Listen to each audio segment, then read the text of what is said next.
नमस्कार, मैं Anand Jain, head of department electrical engineering, government polytechnic college Hanumangarh. आज हमारे जीपीसी हनुमानगढ़ के यूट्यूब चैनल में इलेक्ट्रिकल ड्राइंग एंड डिजाइन विषय में एक नई वीडियो में ट्रांसफॉर्मर कंस्ट्रक्शन की जो दो टाइप है, कोर टाइप और शेल टाइप, उन्हें समझते हैं और मेन फ्रेम की डायमेंशंस को जानते हैं। हमारा पावर ट्रांसमिशन और डिस्ट्रीब्यूशन सिस्टम सुटेबल और कन्वीनियंट जगह पर जो बल्क इलेक्ट्रिक पावर हम एसी की फॉर्म में जनरेट करते हैं उसे लॉन्ग डिस्टेंस पे कंज्यूमर्स के पास इकोनॉमिकली और एफिशिएंटली भेज पाता है, क्योंकि हम हमारे पावर सिस्टम में बहुत ज्यादा इस्तेमाल करते हैं ट्रांसफॉर्मर्स का। हमारे पावर ग्रिड नेटवर्क में ट्रांसफॉर्मर सबसे महत्वपूर्ण लिंक है, जो जनरेशन की वोल्टेज को स्टेप अप करके हाई वोल्टेज पे ट्रांसमिशन करके कंज्यूमर को सेफ लो यूटिलिटी वोल्टेज अवेलेबल करा देता है। ऐसी स्थिति में ट्रांसफॉर्मर का बहुत ज्यादा रिलायबल, ड्यूरेबल, रग्ड होना जरूरी है, खास तौर पे जब हमारे पावर सिस्टम पे लाइटनिंग की कंडीशंस हो सकती हैं, ओवरलोड्स हो सकते हैं, फॉल्ट्स के दौरान शॉर्ट सर्किट्स हो सकते हैं या स्विचिंग सर्जेस भी आ सकते हैं। जब हम ट्रांसफॉर्मर की डिजाइन करते हैं तो रिलायबिलिटी और ड्यूरेबिलिटी के साथ साथ हमें ये भी ऑप्टिमाइज करना है कि उसकी जो यूजफुल लाइफ के दौरान जो टोटल कॉस्ट इनकर होती है उसे बनाने और इस्तेमाल करने में किसी भी यूटिलिटी यूजर के लिए वो कम होनी चाहिए। तो हम उसकी न केवल मैन्युफैक्चरिंग कॉस्ट को डिजाइन में ध्यान रखते हैं, बल्कि ऑपरेटिंग कॉस्ट जो लॉसेस के रूप में ट्रांसफॉर्मर अपनी पूरी लाइफ में इनकर करता है उसे भी कंसिडरेशन में रखना होता है। ट्रांसफॉर्मर की डिजाइन में जो दो महत्वपूर्ण भाग हैं वो मैग्नेटिक कोर फ्रेम और वाइंडिंग्स है। ट्रांसफॉर्मर कोर के लिए हम cold rolled grain oriented silicon steel use करते हैं। इन दिनों कुछ अमोर्फस स्टील का भी इस्तेमाल शुरू हो गया है जो लो लॉसेस के साथ हायर सैचुरेशन फ्लक्स डेंसिटीज पर काम करते हुए ट्रांसफॉर्मर के फिजिकल साइज को भी छोटा रखता है। ट्रांसफॉर्मर की जो वाइंडिंग है वो हाई कंडक्टिविटी के annealed soft Ron electrolytic grade copper या एल्युमिनियम से बनी होती है। 100 kVA से छोटे ट्रांसफॉर्मर में हम एल्युमिनियम कंडक्टर इस्तेमाल कर सकते हैं, लेकिन बड़े साइजेज में केवल कॉपर ही कंडक्टर के तौर पर इस्तेमाल होता है। हमारा जो कंडक्टर है उसके ऊपर एक सुपर एनामेल्ड इंसुलेशन की लेयर होती है और इस्तेमाल करते समय हम इस पे 2 इंसुलेशन पेपर की कवरिंग करके इस्तेमाल करते हैं। और जब हम ट्रांसफॉर्मर की वाइंडिंग डिजाइन करते हैं तो वो वाइंडिंग मैकेनिकल, थर्मल और इलेक्ट्रिकल सारी रिक्वायरमेंट को पूरी करनी चाहिए। ट्रांसफॉर्मर की वर्किंग के दौरान अलग अलग हिस्से अलग अलग पोटेंशियल पे काम करते हैं। कोर हमारी ग्राउंडेड पोटेंशियल पे होती है, एलवी का पोटेंशियल अलग है और एचवी का पोटेंशियल सबसे ज्यादा और अलग है। एक ही वाइंडिंग में जो अलग अलग टर्न्स हैं उन टर्न्स के बीच में इंटर टर्न वोल्टेज भी होती है, इसलिए कोर, एलवी, एचवी और अलग अलग टर्न्स को अलग अलग पोटेंशियल पे ऑपरेट करने के लिए इनके बीच में इंसुलेशन लगाया जाता है। ट्रांसफॉर्मर में ट्रांसफॉर्मर कंस्ट्रक्शन में हम सॉलिड सेलुलोस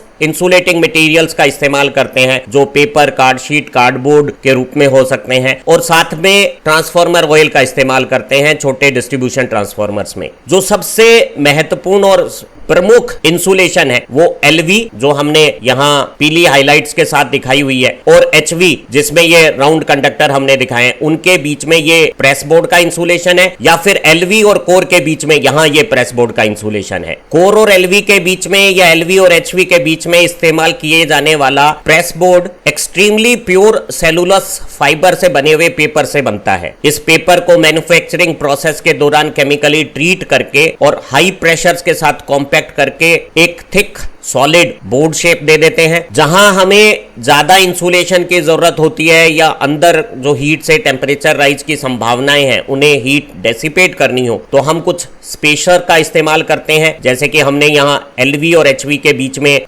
स्पेसर्स के इस्तेमाल किए हुए हैं, या फिर बीच में वाइंडिंग्स के बीच में भी हम एक्सियल और रेडियल डक्ट्स बनाते हैं। इसके लिए भी हम pre compressed press board solids का इस्तेमाल करते हैं, और इन स्पेसर्स और वेजेस को जो डक्ट्स के लिए हम रनर्स इस्तेमाल करते हैं उनको टिपिकल डॉटेल शेप्स की बनाते हैं, ताकि वाइंडिंग में मैकेनिकल स्ट्रेंथ भी शॉर्ट सर्किट कंडीशंस में बनी रहे। जो हमारे कंडक्टर्स होते हैं उन पे सुपर एनामेल इंसुलेशन के साथ साथ डबल इंसुलेटिंग पेपर की कवरिंग होती है, लेकिन 2 लेयर्स के बीच में, चाहे वो LV की वाइंडिंग्स हो या HV की वाइंडिंग्स हो, हम डायमंड डोटेड प्रेस पेपर का इस्तेमाल करते हैं, जिसके ऊपर पेपर के ऊपर इपॉक्सी रेजिन की लेयर की डॉट्स बनाई हुई होती है। जब हम एक फेज की LV और HV की वाइंडिंग करते हैं और दूसरी कोर लिम्ब पे दूसरे फेज की वाइंडिंग्स होती हैं, तो दोनों फेजेस के बीच में हम हैवी सेलुलोज शीट्स का इस्तेमाल करते हैं दो फेजेस के बीच में इंसुलेशन करने के लिए। और जब हम ट्रांसफार्मर को एक टैंक में ट्रांसफार्मर ऑयल के साथ रखते हैं तो ऑयल की डाइलेक्ट्रिक स्ट्रेंथ अच्छी है, वो पेपर में इंप्रेग्नेट हो जाता है, कार्ड शीट्स में इंप्रेग्नेट हो जाता है और इन पेपर, कार्ड शीट्स और दूसरे इंसुलेशन की डाइलेक्ट्रिक स्ट्रेंथ भी इंप्रूव हो जाती है। तो हमें ऑयल सेपरेशन से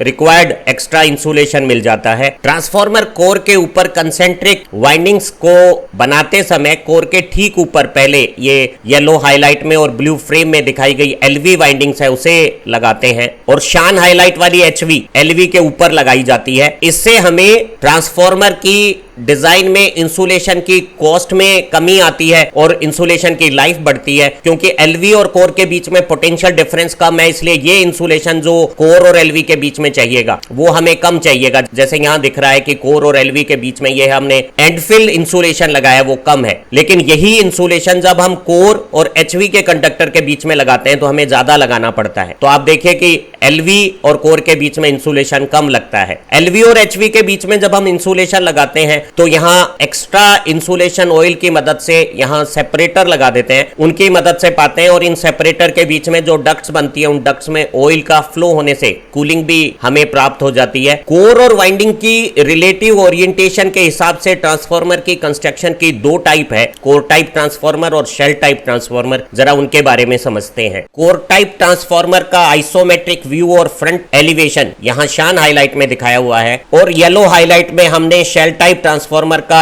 आइसोमेट्रिक व्यू और फ्रंट एलिवेशन यहां प्रदर्शित किया हुआ है। कोर टाइप ट्रांसफार्मर में लेमिनेटेड सिलिकॉन स्टील की बनी हुई कोर एक रेक्टेंगल सॉलिड फ्रेम बनाती है और इस फ्रेम की कोर लिम्ब्स पे कंसेंट्रिक टर्न्स के रूप में पहले लो वोल्टेज वाइंडिंग और फिर हाई वोल्टेज वाइंडिंग वाउंड की जाती है। तो हम पाते हैं कि वाइंडिंग के साथ मैग्नेटिक स्ट्रक्चर इनर या कोर टाइप हो गया है। शेल टाइप ट्रांसफार्मर में भी हमारी लेमिनेटेड सिलिकॉन स्टील की मैग्नेटिक कोर स्ट्रक्चर एक क्लोज्ड मैग्नेटिक पाथ बनाती है, लेकिन इसमें जो सेंटर कोर लिम्ब है इसके ऊपर हम पहले LV और फिर HV की वाइंडिंग या सैंडविच फॉर्म में किनारे पे दोनों तरफ LV की वाइंडिंग और बीच में फिर HV और LV की वाइंडिंग एक के बाद एक लगाकर हम वाइंडिंग करते हैं। और कोर का एक हिस्सा वाइंडिंग के चारों तरफ एक आवरण शेल का काम, जैसा यहाँ चित्र में दिख रहा है, बनाता है। जो हमारा टोटल फ्लक्स है वो सेंटर लिम्ब में बनता है और वो आधा एक साइड से और दूसरा दूसरी साइड से योक से होकर इन लिम्ब्स में फ्लो करता है। तो जो सेंटर लिम्ब का क्रॉस सेक्शन है वो ज्यादा लिया जाता है और जो साइड लिम्ब्स है इनका सेक्शन और योक का सेक्शन उसके आधे के बराबर है, जबकि हमारे कोर टाइप ट्रांसफार्मर में सारी जगह पे क्रॉस सेक्शन एरिया एक जैसा लिया जाता है। कोर टाइप ट्रांसफार्मर में ये जो वर्टिकल साइड्स है इन्हें कोर लिम्ब्स कहते हैं और इन लिम्ब्स के ऊपर हम वाइंडिंग्स को वाउंड करते हैं। वाइंडिंग को सर्कुलर क्रॉस सेक्शन देने के लिए कोर को लेमिनेशन से बनाते हुए मल्टी स्टेप्स का बनाते हैं। कोर लिम्ब के सराउंडिंग्स में बनी हुई वाइंडिंग्स में मैग्नेटाइजेशन से अल्टरनेटिंग फ्लक्स बनता है और कोर लिम्ब का फ्लक्स इस मैग्नेटिक स्ट्रक्चर में अपना रास्ता इस हॉरिजॉन्टल टॉप और बॉटम स्ट्रक्चर साइड से पूरा करता है, जिसे हम योक कहते हैं। क्योंकि योक के ऊपर कोई वाइंडिंग वाउंड नहीं करनी, इसलिए योक का क्रॉस सेक्शन सर्कुलर बनाना जरूरी नहीं है। तो हम कोर की जो सबसे बड़ी स्टैक साइज होती है उसी के आकार का एक स्क्वायर सेक्शन योक का बना देते हैं। तो अक्सर योक का क्रॉस सेक्शन कोर लिम्ब के क्रॉस सेक्शन से थोड़ा ज्यादा हो जाता है और ऐसी स्थिति में हमारे टोटल मैग्नेटिक सर्किट का रिलेक्टेंस कम हो जाता है। तो फ्लक्स फ्लो के लिए नो लोड करंट की आवश्यकता और नो लोड लॉसेज कुछ कम हो जाते हैं। जब हम वाइंडिंग वाउंड करते हैं तो लो वोल्टेज की वाइंडिंग कोर पे पहले लगाते हैं और दोनों लिम्ब्स पे आधे आधे टर्न्स बांधते हैं और उसके बाद HV के आधे टर्न्स एक लिम्ब पे और आधे टर्न्स दूसरे लिम्ब पे बांधते हैं, ताकि LV और HV के बीच में नजदीकी आ जाए और इनके बीच में म्यूचुअल फ्लक्स लिंकेजेस बढ़ जाए और हमारा ट्रांसफार्मर डिजाइन में लीकेज रिएक्टेंस कम हो जाए। लेकिन आप देखते हैं कि कोर टाइप ट्रांसफार्मर में हालांकि कोर बहुत ज्यादा परमेबल है, इसकी परमेबिलिटी एयर के कंपैरिजन में हजारों गुना ज्यादा है, तो फ्लक्स कोर के अंदर ही रहना चाहता है। लेकिन सराउंडिंग एयर में भी कुछ परमेबिलिटी है, इसलिए कुछ फ्लक्स ऐसे छोटे रास्ते बनाता है और वो सिर्फ एक ही वाइंडिंग से जुड़कर लीकेज फ्लक्स बनाती हैं। तो हमारे कोर टाइप ट्रांसफार्मर में हल्का लीकेज फ्लक्स ज्यादा होता है और ट्रांसफार्मर की लीकेज रिएक्टेंस ज्यादा हो सकती है। लेकिन इसमें जो टोटल आयरन सेक्शन लग रहा है या लेंथ लग रही है वो शेल टाइप की कंपैरिजन में कम है। शेल टाइप ट्रांसफार्मर में सेंटर लिम्ब के ऊपर हम वाइंडिंग को वाउंड करते हैं और इससे बना हुआ जो टोटल फ्लक्स है वो आधा एक साइड से अपना रास्ता पूरा करता है और दूसरे हिस्से से अपना रास्ता पूरा करता है। तो साइड लिम्ब के सेक्शंस हैं वो सेंटर लिम्ब की तुलना में आधे रखे जा सकते हैं और इस तरह की डिजाइन में हम पाते हैं कि फ्लक्स है उसे क्लोज्ड पाथ ज्यादा आसानी से मिल जाता है और लीकेज फ्लक्स की संभावनाएं कम होने से ट्रांसफार्मर की जो लीकेज रिएक्टेंस परफॉर्मेंस है वो बेहतर आती है। ट्रांसफार्मर जब वर्क करता है तो उसकी एलवी वाइंडिंग और एचवी वाइंडिंग में ऑपोजिट फेज का करंट फ्लो करता है और ऐसी स्थिति में दोनों वाइंडिंग में इंटरकंडक्टर एक स्ट्रॉन्ग इलेक्ट्रोमैग्नेटिक फोर्स लगता है रिपल्सिव नेचर का, जो अंदर की लो वोल्टेज वाइंडिंग को कोर के साथ कंप्रेस करता है और हाई वोल्टेज वाइंडिंग को बाहर की तरफ टेंसाइल फोर्सेस जनरेट करता है। यहां कोर टाइप ट्रांसफार्मर में वाइंडिंग को सपोर्ट नहीं होने के कारण ऐसे ट्रांसफार्मर जहां बहुत ज्यादा करंट रहता है वहां वाइंडिंग को साइड में ब्रेसिंग या सपोर्ट या बंधन अच्छे नहीं मिलते, जबकि शेल टाइप में चारों तरफ से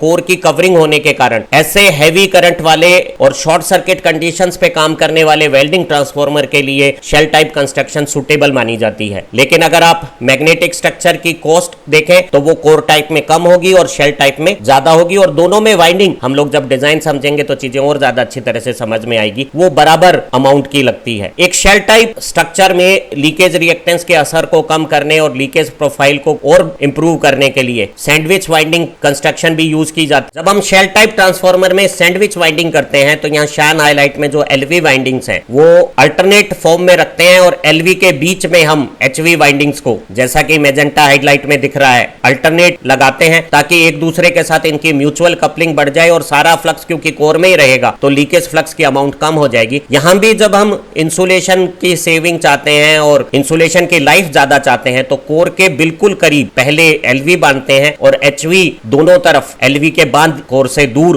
बनाई गई है ताकि हमें एलवी और कोर के बीच में ये जो इंसुलेशन यहां चाहिए वो कम लगे। कोर टाइप ट्रांसफार्मर और शेल टाइप ट्रांसफार्मर को हम एक टेबुलर फॉर्म में कंपेयर कर सकते हैं। कोर टाइप ट्रांसफार्मर की डिजाइन आसान है और इसे असेंबल करने में ज्यादा सुविधा रहेगी, जबकि शेल टाइप में ये थोड़ा कंपैरेटिवली कॉम्प्लेक्स है। कोर टाइप में क्योंकि वाइंडिंग के इन हिस्सों को ब्रेसिंग नहीं मिली है, शेल टाइप में चारों तरफ से ब्रेसिंग हो गई है, तो हमारे कोर टाइप की मैकेनिकल स्ट्रेंथ लो होती है वाइंडिंग की, जबकि यहां वाइंडिंग की मैकेनिकल स्ट्रेंथ शेल टाइप में ज्यादा है। कोर टाइप ट्रांसफार्मर में कुछ लीकेज फ्लक्स होने के कारण लीकेज रिएक्टेंस की वैल्यू को एक लिमिट से ज्यादा कम करना पॉसिबल नहीं है, जबकि शेल टाइप में सारा फ्लक्स कोर स्ट्रक्चर के अंदर ही रहता है तो हम लीकेज फ्लक्स को कम कर सकते हैं और ट्रांसफार्मर के लीकेज रिएक्टेंस को कम रख सकते हैं, खासतौर से अगर हम सैंडविच वाइंडिंग बनाएं तो। शेल टाइप में ये जो वाइंडिंग है इसका काफी हिस्सा कोर स्ट्रक्चर से बाहर दिखता है, इसलिए वाइंडिंग का इंस्पेक्शन और माइनर रिपेयर आसान है, जबकि शेल टाइप में चारों तरफ से कवरिंग होने के कारण अगर आपको इंस्पेक्शन या रिपेयर करनी है तो सारे कोर स्ट्रक्चर को डिसेंबल करना पड़ेगा। यहाँ ऑयल के डायरेक्ट कॉन्टेक्ट के साथ कोर और वाइंडिंग रहने के कारण कूलिंग बेहतर है, जबकि यहाँ जो सबसे ज्यादा जो हीटिंग हो रही है कोर और एलवी का ये जो सेक्शन है जहाँ कोर लॉसेज भी हैं और कॉपर लॉसेज भी हैं वो ऑयल से सीधे संपर्क में नहीं होने के कारण यहाँ कूलिंग थोड़ी कम होगी, जबकि कोर टाइप में ऑयल की कूलिंग बेटर है। अगर हमें एक्स्ट्रा हाई वोल्टेज का ट्रांसफार्मर बनाना है तो यहाँ हम वाइंडिंग के बीच में इंसुलेशन ज्यादा बेहतर तरीके से अरेंज कर सकते हैं, जबकि सेम यहाँ डिफिकल्ट हो जाता है शेल टाइप ट्रांसफार्मर में। कोर टाइप ट्रांसफार्मर में आयरन कम लगता है, कॉस्ट कम है और दूसरे बहुत सारे एडवांटेज हैं, इसलिए कोर टाइप ट्रांसफार्मर का इस्तेमाल हम ज्यादा करते हैं और शेल टाइप ट्रांसफार्मर का इस्तेमाल केवल उन ट्रांसफार्मर में किया जाता है जहां करंट्स बहुत ज्यादा है और वेल्डिंग ट्रांसफार्मर जैसी कंडीशन जहां शॉर्ट सर्किट में ऑपरेशन होता है और वाइंडिंग को ज्यादा ब्रेसिंग सपोर्ट की जरूरत होती है। एक single phase core type transformer में मैग्नेटिक कोर स्ट्रक्चर के साथ वाइंडिंग का जो अरेंजमेंट है वो इस एरिया में किया जाता है। इस एरिया को हम विंडो एरिया कहते हैं और ये विंडो एरिया की विड्थ है और ये विंडो एरिया की हाइट है जिसमें हमने वाइंडिंग के टर्न्स अरेंज करने हैं। और हम सीख चुके हैं कि कोर और एलवी के बीच में इंसुलेशन कम चाहिए और कोर और एचवी के बीच में इंसुलेशन ज्यादा चाहिए, इसलिए हम कोर पे पहले एलवी वाइंडिंग वाउंड करते हैं और एलवी को भी दो बराबर हिस्सों में दोनों कोर लिम्स पे आधा आधा आधा वाउंड करते हैं और उसके ऊपर HV वाउंड करते हैं। तो आप पाएंगे कि इस विंडो एरिया में LV के आधे आधे दोनों तरफ पूरे टर्न्स और HV के भी पूरे टर्न्स अकोमोडेट होने चाहिए। और ध्यान रहे कि जो हाई वोल्टेज के हम ट्रांसफार्मर डिस्ट्रीब्यूशन सिस्टम में यूज करते हैं 11 kV या 33 kV मैक्सिमम वोल्टेज पे काम करने वाले, उसमें इंसुलेशन क्लियरिंग से आता है। तो कोर और वाइंडिंग या एक LV और HV के बीच में काफी क्लियरिंग हमें छोड़नी पड़ती है। और यहाँ प्रेस बोर्ड्स और डक्ट्स स्पेसर्स वगैरह जब हम लगाते हैं तो आप पाते हैं कि वाइंडिंग का effective area total window area का 30% बस रह जाता है। जब हम ट्रांसफार्मर डिजाइन करते हैं तो लीकेज रिएक्टेंस को कम रखना भी जरूरी है और कोर की विंडो में हाइट जितनी ज्यादा होगी लीकेज फ्लक्स उतना ही ज्यादा होने की संभावना है। तो हम विंडो की हाइट को विड्थ से 4 गुना ज्यादा नहीं लेते और अगर हम हाइट को कम लेते हैं तो हमें विंडो एरिया के लिए विड्थ बढ़ानी पड़ती है। और जब हम विड्थ बढ़ाते हैं कंसेंट्रिक वाइंडिंग टर्न्स जो आउटर लेयर में आते हैं उनकी मीन लेंथ बढ़ जाती है और उससे हमारी कॉपर की कॉस्ट और कॉपर लॉस बढ़ जाते हैं। तो हम ऑप्टिमम डिजाइन के लिए हाइट और विड्थ जो विंडो की होती है उसका रेशो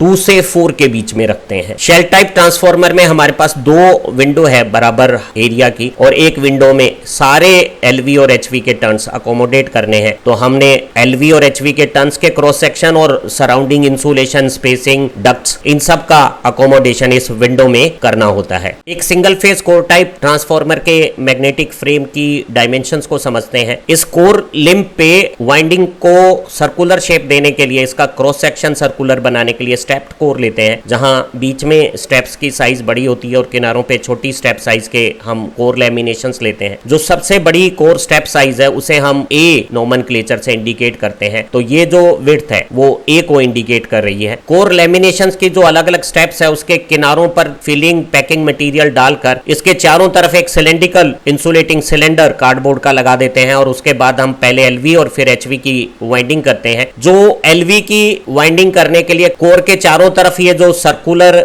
इंसुलेटिंग सिलेंडर लगाते हैं उसकी डायामीटर को, सरकम डायामीटर को हम स्मॉल d कहते हैं। कोर में जो सेंटर टू सेंटर जो डिस्टेंस है उसे हम कैपिटल D कहते हैं और कैपिटल D की जो मैग्नीट्यूड है वो कोर में विंडो विड्थ और जो सरकम सर्किल डायामीटर बनता है उन दोनों का सम होती है। इस D के साथ आधी A/2 इधर और आधी A/2 इधर अगर हम जोड़ दें तो जो हमारी ओवरऑल विड्थ होती है फ्रेम की वो इस D में A जोड़ने पर आ जाएगी और ये ओवरऑल हमारी विड्थ हो गई है इस कोर फ्रेम की। जो विंडो में हाइट है उसे HW कहते हैं, हाइट ऑफ विंडो। और विंडो हाइट के ऊपर जो योक है उसका जो सेक्शन है वो सबसे बड़ी जो हमारी लैमिनेशन डायमेंशन है A उसका रेक्टेंगल शेप में होता है। तो जो हाइट ऑफ विंडो है वो A के बराबर है और इधर बॉटम विंडो की भी हाइट A के बराबर है। तो जो हमारी ओवरऑल फ्रेम की हाइट है वो हाइट ऑफ विंडो में 2A जोड़कर आ जाएगी, जहां A हाइट ऑफ योक है। शेल टाइप ट्रांसफार्मर में अक्सर जो सेंटर लिम्ब है वो रेक्टेंगल ली जाती है और इसकी ये जो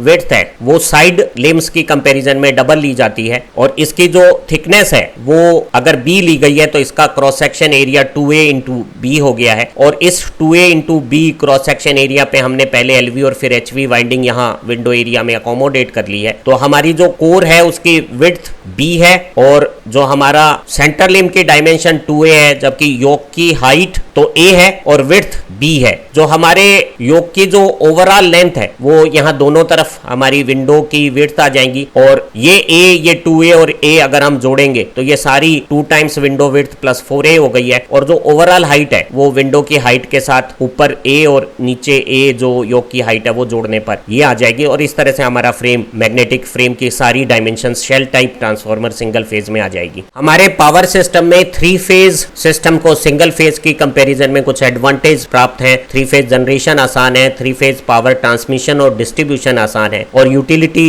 पॉइंट पे यूटिलाइजेशन में भी 3 फेज पे पावर यूटिलाइजेशन ज्यादा एफिशिएंट और इकोनॉमिक होता है। तो हमारा जो सारा सिस्टम है वो 3 फेज है, तो 3 फेज ट्रांसफार्मर ज्यादा इस्तेमाल होते हैं। और 3 फेज ट्रांसफार्मर में भी कोर टाइप वर्जन जिसमें कोर वाइंडिंग के इनर साइड में है और वाइंडिंग कोर को कवर करती है, उस रूप में भी हो सकता है। और एक और रूप हो सकता है जिसमें वाइंडिंग के चारों तरफ एक मैग्नेटिक कोर का आवरण शेल बन जाती है। हम समझ सकते हैं कि इस कोर टाइप स्ट्रक्चर में यहाँ कुछ लीकेज फ्लक्स के चांस है, जबकि शेल टाइप में ये फ्लक्स आयरन कोर से ही अपना पाथ कंप्लीट करता है। तो यहाँ लीकेज रिएक्टेंस रिएक्टेंस का कंट्रोल ज्यादा बेहतर हो सकता है। तो हमारे पावर सिस्टम में जो बड़े ट्रांसफार्मर होते हैं जिनमें हमें वोल्टेज रेगुलेशन मेंटेन करना होता है और लीकेज रिएक्टेंस कम चाहिए, वहां हम 3 phase shell type construction use करते हैं। अन्यथा इकोनॉमिक जो हमारे ट्रांसफार्मर होते हैं उनकी स्ट्रक्चर 3 फेज कोर टाइप होती है। एक 3 phase core type transformer secondary distribution में 11 kV टू 400 वोल्ट बनाने में बहुत प्रचलित है। उसकी